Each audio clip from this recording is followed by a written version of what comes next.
എൻ്റെ ഒരു കസ്റ്റമർ വന്നിട്ട് പുള്ളിയോട് ഒരു സർവീസ് സെൻറ്റർ പറഞ്ഞു എർട്ടിഗയുടെ പമ്പ് എർട്ടിഗയ്ക്ക്, സ്വിഫ്റ്റിൻ്റെ പമ്പ് സ്വിഫ്റ്റിൽ നിന്ന്.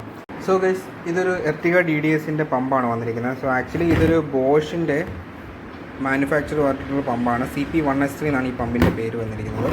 സോ ഈ ഒരു പമ്പ് എന്ന് പറയുന്നത് കോമ്പാക്റ്റബിൾ ആയിട്ടുള്ളത് നമുക്ക് സ്വിഫ്റ്റ്, നമ്മുടെ Ertiga DDS engines, diesel DDS എഞ്ചിൻസിലൊക്കെ നമുക്ക് 2015 ശേഷം വന്നിരിക്കുന്ന എഞ്ചിൻസ് എല്ലാം ഇതാണ് വന്നിരിക്കുന്നത്. പിന്നെ നമ്മുടെ കോമ്പാക്റ്റബിൾ ആയിട്ട് വരുന്ന കോട്രാജെറ്റ്, ടാറ്റയുടെ കോട്രാജെറ്റ് എഞ്ചിൻ, ഫിയറ്റിൽ, മൾട്ടിജെറ്റിൽ, പിന്നെ നമുക്ക് വന്നിരിക്കുന്ന ഷെവർലെ, ബീറ്റിൽ എല്ലാം നമുക്കിത് കോമ്പാക്റ്റബിളായിട്ട് യൂസ് ചെയ്യാൻ പറ്റുന്നതാണ്. സോ ആക്ച്വലി ഞാനിത് വീഡിയോ മെയിനായിട്ട് ചെയ്യാനുണ്ടായത് കാരണം എന്ന് വെച്ച് കഴിഞ്ഞാൽ എൻ്റെ ഒരു കസ്റ്റമർ വന്നിട്ട് പുള്ളിയോട് ഒരു സർവീസ് സെൻറ്റർ പറഞ്ഞു എർട്ടിഗയുടെ പമ്പ് എർട്ടിഗയ്ക്ക്, സ്വിഫ്റ്റിൻ്റെ പമ്പ് സ്വിഫ്റ്റിൽ നിന്ന്.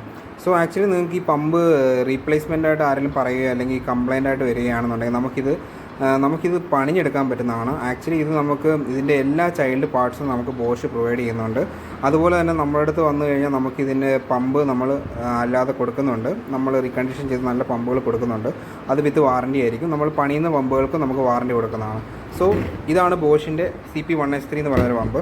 സോ ആക്ച്വലി ഇതാണ് നമ്മുടെ 2015 മുമ്പുള്ള നമ്മുടെ DDS എഞ്ചിൻസിലൊക്കെ വന്നുകൊണ്ടിരുന്ന ഒരു പമ്പ് എന്ന് പറയുന്നത്. കൂടുതലും നമ്മുടെ 75 HP എഞ്ചിൻസിലൊക്കെയാണ് ഈ പമ്പ് കണ്ടുകൊണ്ടിരിക്കുന്നത്. സോ പിന്നെ എന്തെങ്കിലും എൻക്വയറീസ് ഉണ്ടെങ്കിൽ ഞങ്ങളുമായിട്ട് ബന്ധപ്പെടുക.